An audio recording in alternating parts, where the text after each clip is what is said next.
ललिता और उमेश मुजफ्फरपुर के पास बसे गांव में एक छोटा सा चाय का खोखा चलाते थे। रोज़ाना की जो कमाई होती थी उसी से ललिता और उमेश अपना और परिवार का गुजर बसर करते थे। परिवार में ललिता की ननद और 2 बच्चे थे। उमेश, ये लो भैया जी आपकी चाय। दूसरा आदमी, उमेश भाई ज़रा एक चाय और मट्ठी देना। उमेश, ये लो भैया जी। पहला आदमी, अरे रे, ये बारिश तो बहुत ज़ोरों की शुरू हो गई, पिछले 3 दिन से नहीं रुक रही है। दूसरा आदमी, हम तो सोच रहे हैं कि कल सुबह ही इस गांव को छोड़कर शहर चले जाएं। भैया, कोई भरोसा नहीं है कि कब क्या मुसीबत आ जाए। समझ रहे हैं, गांव में सब लोग आपस में ऐसी ही बातें कर रहे थे। ललिता का मन इन सब बातों को सुनकर घबरा रहा था। उसे बाढ़ में होने वाली समस्याओं की बहुत फिक्र हो रही थी। इसी कारण ललिता को रात में नींद नहीं आ रही थी। आधी रात के वक्त अचानक गांव वालों ने शोर मचा दिया, जिसे सुनकर ललिता घबरा गई। तभी पड़ोसी श्याम और उसकी पत्नी सामान सिर पर लाद कर जा रहे थे। ललिता, क्या हुआ श्याम भैया, आप सभी सामान लेकर कहाँ जा रहे हो? ये सब गांव वाले कहाँ जा रहे हैं? श्याम, ललिता भाभी, नदी में पानी का स्तर बढ़ गया है। चेतावनी मिली है कि हमें इस इलाके को जल्द से जल्द खाली करना होगा। हाँ।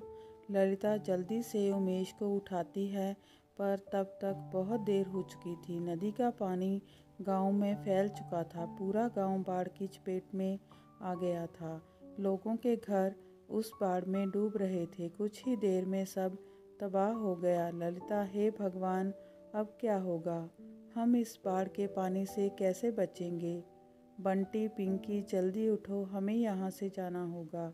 माला, ललिता की ननद, भाभी, ये सब क्या हो रहा है? बाढ़ में हमारा पूरा घर डूब गया है।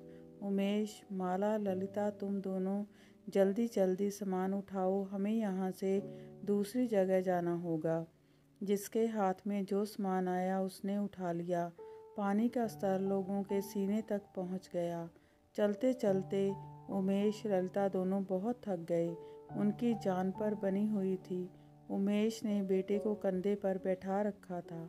बहुत दूर तक चलने के बाद भी उन सबको कहीं कोई शौचालय नहीं मिल रहा था। पिंकी, ललिता की बेटी, माँ मुझे बहुत जोर की लगी है, मुझे जाना है। ललिता, सुनो, तुम वहाँ किनारे तक आओ, मैं सामने आड़ में शौच करवा देती हूँ। ललिता पिंकी को शौच के लिए ले जाती है, पर वहाँ सारे शौचालय टूटे हुए थे। पिंकी, माँ, यहाँ पर तो सारे टॉयलेट टूटे हुए हैं, यहाँ नहीं बैठा जाएगा, सारे शौचालय टूट चुके हैं। ललिता ने बाढ़ के पानी में बड़ी मुश्किल से पिंकी को शौचालय करवाया। वो तो बच्ची थी, वो तो इस बात को मान गई, पर बड़ी महिलाओं का क्या? वो कहाँ पर शौचालय करें? यही परेशानी का सबसे बड़ा कारण था। ललिता, उमेश और बच्चे बाढ़ में आई इस समस्या को झेलते रहे। उमेश, अरे गांव में परेशानियां बढ़ती ही जा रही हैं।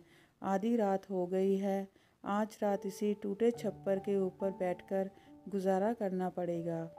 ललिता, आसपास हर तरफ गंदा पानी भरा हुआ है, कहीं कुछ नज़र नहीं आ रहा है। देख देख कर मन छलनी हो रहा है। गंदे पानी से खेत और मैदान भरे पड़े थे, जिन पर मच्छर और मक्खी मंडरा रहे थे। गंदे पानी में सांप, बिच्छू, कीड़े मकोड़े के काटने का लगातार डर बना रहता है। फिर भी बेचारे गांव वाले इन सब मुसीबतों के बीच सोने की कोशिश कर रहे थे। रात के वक्त बंटी को शौच जाना था। वो शोर मचाने लगा, बंटी, माँ, मुझे जाना है, मुझे बहुत तेज़ी से लगी है, मेरी टॉयलेट यही निकल जाएगी।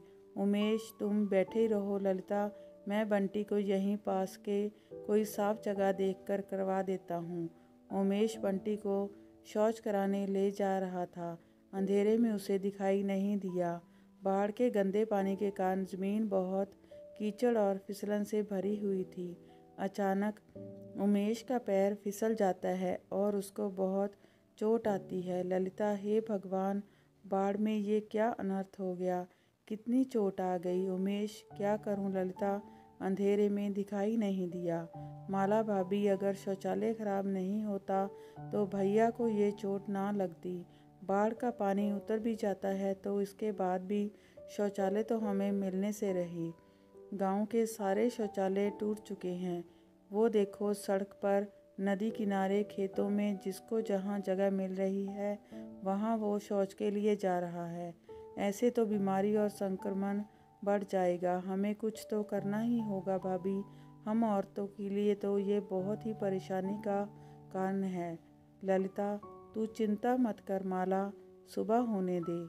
हम इस समस्या से निकलने का कोई उपाय सोच ही लेंगे। ललिता, सामान में मैंने थोड़ी हल्दी रखी थी, लाओ मैं तुम्हारी चोट पर हल्दी भरकर पट्टी बांध देती हूँ। बेचारे उमेश और ललिता अपने परिवार के साथ इस बाढ़ में बहुत दुख झेल रहे थे, पर ललिता हिम्मत नहीं हार रही थी। उसे शौचालय की समस्या के लिए कुछ न कुछ उपाय तो सोचना ही था। अगले दिन ललिता सुबह उठी और बाढ़ में टूटे हुए पेड़ों की टहनियों को काटने लगी। गांव की औरत, ललिता तुम क्या कर रही हो? ललिता भाभी, तुम्हें तो पता ही है, बाढ़ में हमारे गांव के सारे शौचालय टूट चुके हैं। बंटी के बापू के पैर में चोट लग गई है। हम महिलाओं को भी खुले में शौच करने में कितनी दिक्कत आ रही है। मैं सोच रही थी खुद से ही क्यों ना एक लकड़ी का शौचालय तैयार करें, ताकि वो हम गांव वालों के कुछ तो काम आ जाए। औरत, हाँ ललिता, ये बात हमारे दिमाग में क्यों नहीं आई? मेरी बहू गर्भवती है, उसे तो बार बार शौच जाने की ज़रूरत होती है। वो इस बाढ़ से बहुत परेशान हो रही है। अगर ये लकड़ी का शौचालय बन जाए तो हमारे दिन कितने आराम से निकल जाएंगे।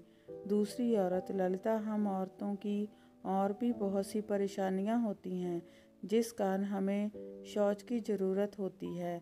गंदगी में शौच करने से हम औरतों को कोई बीमारी ना लगे, इससे बचने के लिए हम सब हमारे साथ लकड़ी का शौचालय बनाने में मदद करेंगे। चलो बहनों, हम भी ललिता का साथ देते हैं। गांव की बाकी औरतें भी ललिता का साथ देने के लिए आ गई। सबने टूटे हुए पेड़ों की लकड़ियों को तोड़कर काटकर इकट्ठा किया। धीरे धीरे सबने प्रयास से लकड़ी की दीवारें खड़ी हो गई और कड़ी मेहनत और लगन से ललिता ने लकड़ी, कील और खरपच्चियों की मदद से शौचालय का निर्माण कर दिया। लकड़ी का शौचालय बनने से गांव की औरतों को बहुत आराम मिल गया था। सरपंच, ललिता, तुम्हारे प्रयास को देखकर हमने सोचा कि हम और भी लकड़ी का शौचालय निर्मित करवाएं, जिसकी सारी जिम्मेदारी मैं तुम्हें और उमेश को देता हूँ। अगले कुछ ही दिनों में हम इस गांव में लकड़ी के और भी शौचालय बनवा दें। धीरे धीरे सब कुछ ठीक हो जाता है और गांव में अब लकड़ी के शौचालय बन चुके थे, जिसकी पहल ललिता ने की थी। अगर ललिता जैसी हिम्मत हर व्यक्ति में आ जाए तो वो किसी भी परेशानी का सामना आसानी से कर सकता है। ये बात ललिता ने साबित कर दी थी।